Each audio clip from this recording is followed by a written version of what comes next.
Massa al-Khair et bienvenue dans cette nouvelle émission Tijini Talk. Ce soir, j'ai le plaisir de recevoir M. Vincent De Wolf, député bruxellois, chef de groupe MR au Parlement bruxellois, MR, le mouvement réformateur, et aussi bourgmestre d'Etterbeek, dans une commune de la région de Bruxelles-Capitale. Monsieur De Wolf, bonsoir. Bonsoir. Alors, ce soir, on va parler un peu de ce qui a fait l'actualité dernièrement. C'est nos confrères de la capitale, un quotidien bruxellois, qui l'a révélé, une énième polémique qui concerne les musulmans de Belgique. Il se trouve que des chauffeurs de la STIB, la société de transport public bruxelloise, des chauffeurs de la STIB qui prient dans leur véhicule. Ça a suscité un peu d'émoi. Beaucoup d'usagers de ces transports publics se sont plaints auprès de la STIB et malheureusement, nous avons également invité ce soir des représentants de la direction de la STIB, mais ils ont décliné l'invitation. Alors, qu'est-ce que ça vous évoque, ce genre d'informations ?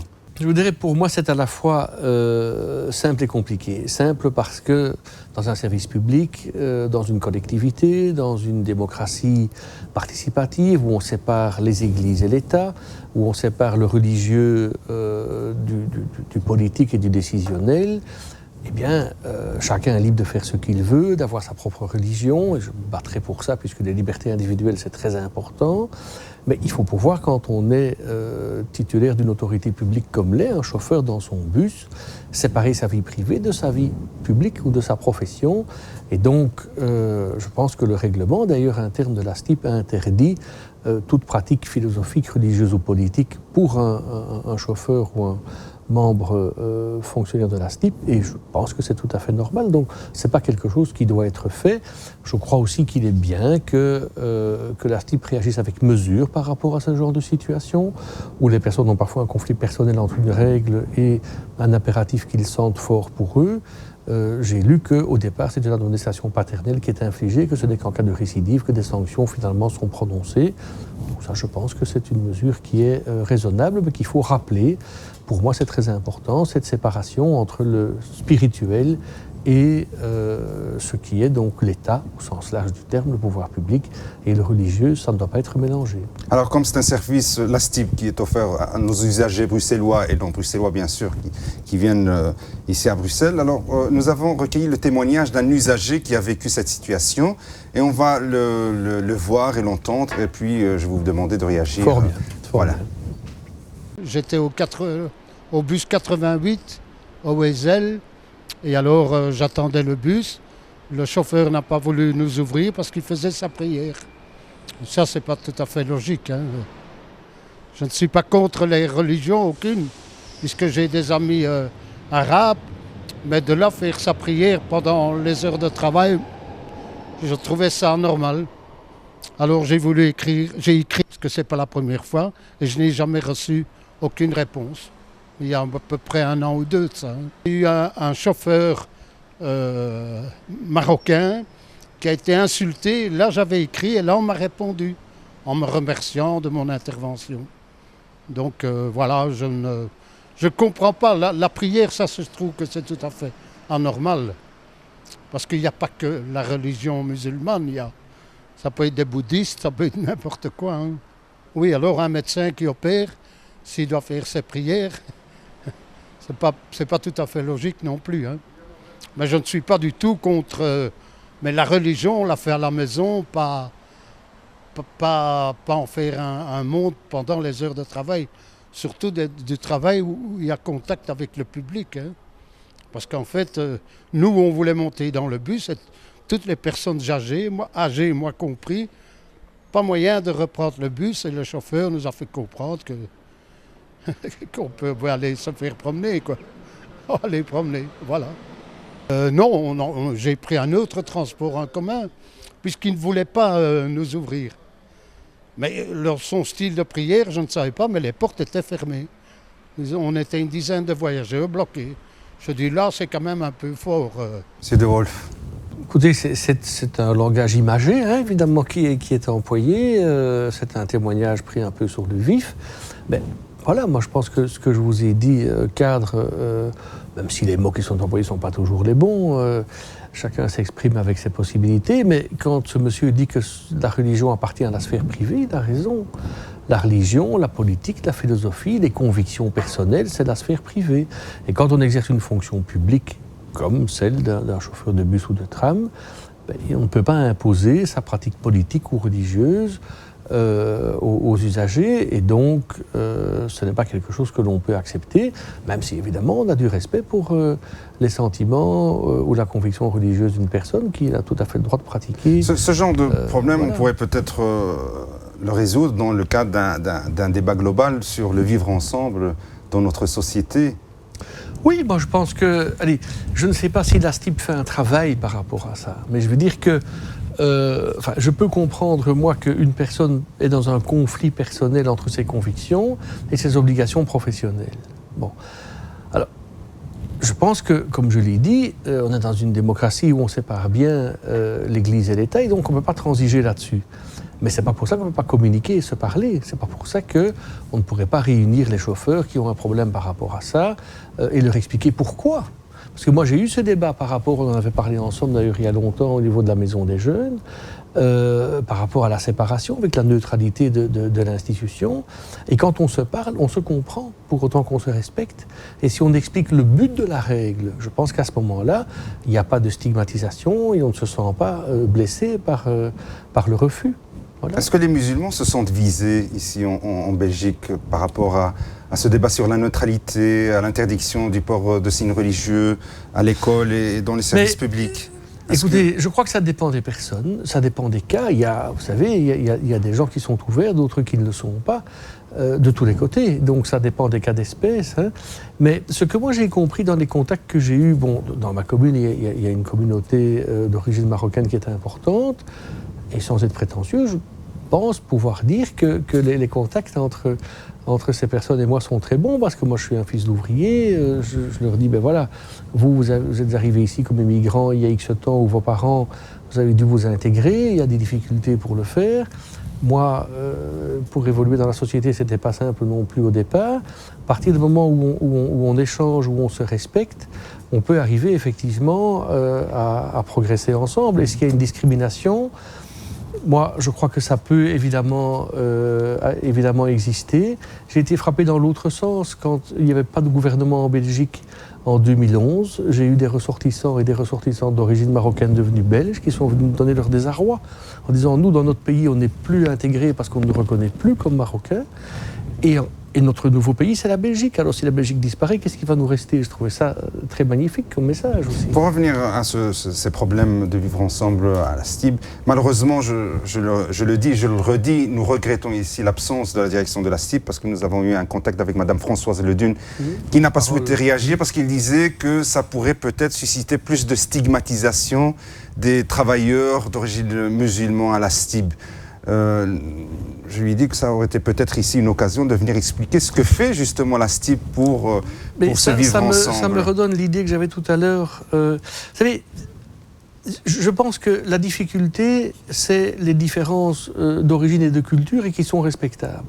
Au Maroc, actuellement, le chef de l'État est le chef des croyants. Et pour être... je le tiens des mamans avec qui j'ai parlé, à la Maison des Jeunes, etc. Pour être un bon citoyen, il faut être un bon musulman, parce que les choses sont mélangées. Et nous, on vient de là aussi, donc on n'a aucune leçon à donner par rapport à ça. Et donc, je veux dire, ce sont des difficultés de compréhension, parce que le vécu est différent. Mais si on se parle dans le respect, et si on ne stigmatise pas l'autre, et si on dit à l'autre, je comprends que tu as envie de prier, mais tu dois aussi accepter que pendant le service, ça ne va pas, parce que, quelle que soit la religion, on ne peut pas le faire, et qu'on explique pourquoi. Moi, je pense dans ce cadre, on va écouter le témoignage du représentant du personnel, d'un des représentants du personnel de la STIB, M. Abdelhak Bourazza, représentant syndical CSC, qui va nous livrer son témoignage par rapport à ça. Je crois qu'il rejoint un peu, plus ou moins, ce que vous venez de dire. Concernant cette problématique, nous avons ce qu'on appelle un code d'éthique et de déontologie. Tout le personnel sait de quoi on parle. Nous avons aussi ce qu'on appelle le règlement de travail. Tout le monde connaît le règlement de travail et que personne ne peut en aucun cas faire une pratique de la sorte. Le personnel est au courant que cette pratique est sanctionnée. Et en tous les cas, concernant toute religion, le port de signes religieux à la STIP, il est interdit aussi, et ça se passe très très bien. Et en tous les cas, je pense que les médias doivent faire en sorte de ne pas parler d'un cas isolé. Et si c'est vraiment le cas, la STIP, je suis sûr et certain, et je ne doute pas une seconde, qu'elle va mobiliser ou sensibiliser cette personne concernée, ou il doit peut-être lui faire rappeler ce qui est le règlement de travail à la STIP. En tous les cas, la question est la suivante. Faut-il... la religion a-t-elle une place, en tous les cas, au sein de l'entreprise? Je vous réponds que non. Monsieur De Wolf, la religion a-t-elle une place dans l'entreprise? Parce qu'ici, on parle aussi de pratiques religieuses dans l'entreprise, que ce soit à la STIB ou sur d'autres lieux de travail. Nous avons aussi entendu parler d'un ouvrier de la commune d'Ixelles qui a refusé de saluer votre collègue Eschwin du MR. Et on a aussi d'autres exemples sur d'autres lieux de travail. Donc ce n'est pas un cas spécifique à la STIB. Non, mais enfin, est-ce que c'est un problème lié à la religion ou à la pratique religieuse dans l'entreprise? On revient à la même question. Je trouve que la façon dont la question est posée, est-ce que la religion a sa place dans l'entreprise? C'est pas une bonne question. Enfin, ça n'a pas de sens en soi. Parce que tel quel, on doit répondre non, bien entendu. La religion n'a pas sa place dans l'entreprise. Mais c'est réducteur. Et donc, moi, je pense que ce sont des choses qui sont sensibles, qui sont délicates, qui peuvent faire mal aux personnes. Parce que les personnes sont sincères dans leur démarche et peuvent être dans un conflit personnel, comme je le disais. Et à partir de là, la règle, elle est là. Il ne faut pas transiger sur la règle. La règle, c'est qu'on ne peut pas le faire. Mais on ne peut pas le faire parce qu'on veut faire du mal à celui qui veut le faire, ou parce qu'il est moins, parce qu'il est de telle ou telle religion. C'est ça qu'il faut expliquer. Ça n'a rien à voir. C'est pour tout le monde la même chose. Oui, mais pour les ouvriers ou d'autres employés qui refusent de serrer la main de leurs collègues de travail. Allez, je parle d'abord d'une pratique religieuse. Hein, c'est pour ça qu'on disait. Mais pour eux, c'est une pratique religieuse. Ne pas saluer une femme, c'est une pratique religieuse. Une pratique religieuse sur le plan de l'entreprise, ce n'est pas acceptable en soi pour les raisons de séparation d'Église et d'État et d'égalité des personnes sur le plan philosophique, politique ou religieux. Alors, la question de serrer la main, moi je ne l'ai jamais rencontrée lors d'un mariage, on en a parlé dans la presse écrite récemment, je l'ai rencontrée, c'est le hasard, la semaine dernière dans mes permanences sociales, où c'est un geste naturel, je veux dire, je reçois les personnes, je leur serre la main, il y avait un monsieur et une madame, mari et femme, et quand j'ai voulu serrer la main de la dame, le mari a mis sa main... je dirais pour faire un signe d'interdiction, en disant chez nous, on ne serre pas la main. Alors, vous avez été choqué? Évidemment, dans la perception classique du vivre ensemble et de la convivialité, c'est choquant. Évidemment, j'ai de l'expérience, j'ai été au Maroc, j'ai beaucoup d'amis d'origine marocaine et je comprends que ce n'est pas un geste de refus. Mais je pense qu'il faut faire attention dans le vivre ensemble de se respecter l'un l'autre et de se parler et de se comprendre. Mais au Maroc, le problème ne se pose pas de cette manière-là. Je n'ai pas entendu dire qu'au Maroc, il y a des femmes qui refusent de saluer des hommes, de serrer la main des hommes. Je n'ai jamais rencontré ça au Maroc. On est jumelé à Etterbeek avec Essaouira. Et donc c'est vrai qu'il peut y avoir, et beaucoup de dignitaires marocains que j'ai rencontrés me disent qu'ils constatent que, vu les difficultés parfois rencontrées par des gens d'origine marocaine ou autres en Belgique, il y a un repli identitaire, une recherche des sources, des origines, et que donc moi je suis très optimiste. Et très Vous êtes MR, quelles sont les recettes du MR pour permettre ce vivre ensemble justement? Vous dire, on n'est pas magicien, il faut être raisonnable. Pour moi l'important c'est l'humain. Je veux dire, à partir du moment... Vous savez, les jeunes en rue, jusqu'à présent, ils me disent bonjour. Et Vincent, comment tu vas? Quelle que soit leur origine. Ils viennent me demander s'ils peuvent avoir des ballons, s'ils peuvent avoir une aire de jeu, etc. Eh bien, tant que ça existe, ça s'est pas dérapé. Donc, je veux dire par là, l'essentiel, c'est qu'il y ait un dialogue, c'est qu'il y ait un respect, c'est que quand on demande à voir son responsable communal, la porte soit ouverte. Et qu'il y ait un respect réciproque. Moi, je n'admets jamais qu'on vienne m'insulter. Ça, je ne permets pas. Mais je n'insulte pas l'autre non plus, bien entendu. Et donc, je crois que tout être humain est fait de la même façon. S'il voit qu'il est véritablement accueilli avec respect, avec amitié, qu'on essaye vraiment de l'aider, que si on ne sait pas le faire, on le dit et on dit pourquoi, mais que si on sait le faire, on le fait, on le promet, on le respecte, je crois qu'alors le vivre ensemble fonctionne et qu'il ne faut pas avoir peur de parler de ces sujets. Moi, vous m'avez invité pour parler de ces sujets, beaucoup s'enfuient, c'est dangereux. Mais non, c'est pas dangereux. On parle avec son cœur, on se respecte, on se livre l'un l'autre, et l'immense majorité des gens sont respectables. Ceux qui ne le sont pas, il faut les sanctionner. Vous serez tête de liste MR pour les élections régionales. Est-ce que le programme a déjà été défini, le programme du MR pour ces élections? Alors, j'avais promis, lorsque j'étais désigné tête de liste il y a longtemps déjà, d'essayer de faire mieux que par le passé. C'est normal, on essaie toujours de progresser. Et donc, de cette fois-ci, véritablement associer les militants, associer vraiment ceux qui sont membres et les sympathisants aussi à l'élaboration du programme. On a eu donc 2 réunions très très longues, 2 journées entières entre les parlementaires sortants, pour établir un projet de programme sur base de la répartition des compétences qui avait été faite avant l'été. On a travaillé depuis le mois d'avril sur ce sujet. On a abouti maintenant fin septembre et on va maintenant organiser des réunions locales dans les sections où on va soumettre les textes aux militants, les amender et puis voter sur un texte amendé. On a abordé l'ensemble des sujets, mais je crois que c'est très important pour la vie de la démocratie que les militants voient qu'ils aient le pouvoir direct de modifier le programme. Alors je rappelle que le MR, le mouvement réformateur, vous êtes pour l'instant dans l'opposition, vous êtes un parti d'opposition. Alors quel regard, à la région de Bruxelles-Capitale bien sûr, quel regard portez-vous sur le travail des partis de la majorité? Mais honnêtement, le regard est très sévère et assez... j'ai de l'amitié pour les personnes et j'ai du respect pour la plupart d'entre elles, tout à fait. Ce sont des personnes que je connais bien, que j'apprécie. Mais le bilan est catastrophique pour les choses essentielles. Au niveau du logement, déjà le gouvernement Simonet, lorsqu'il est parti en 2004, avait annoncé qu'un plan logement de 5000 logements serait fait sur la législature suivante, 2004-2009. On est en 2014 bientôt et on est à peu près 3000 logements. Qui ne sont même pas encore sortis de terre, mais qui sont en cours. Bon, donc ça fait 300 logements par an, c'est lamentable. Bon, ça c'est le premier élément. Au niveau du chômage, nous on a quitté le gouvernement il y a 10 ans, on a augmenté le taux des chômeurs de 25%.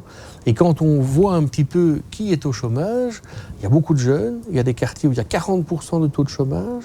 Ces jeunes, pour la plupart, n'ont pas de diplôme d'humanité secondaire supérieure, la plupart ne parlent qu'une seule langue. Donc moi j'ai sorti un plan pour aider les personnes à suivre des cours de langue complets, pas seulement des chèques langues un peu distribués comme ça, saupoudrés, mais vraiment prévoir que tout chômeur suivent avec un coach un cours pour l'une ou l'autre langue.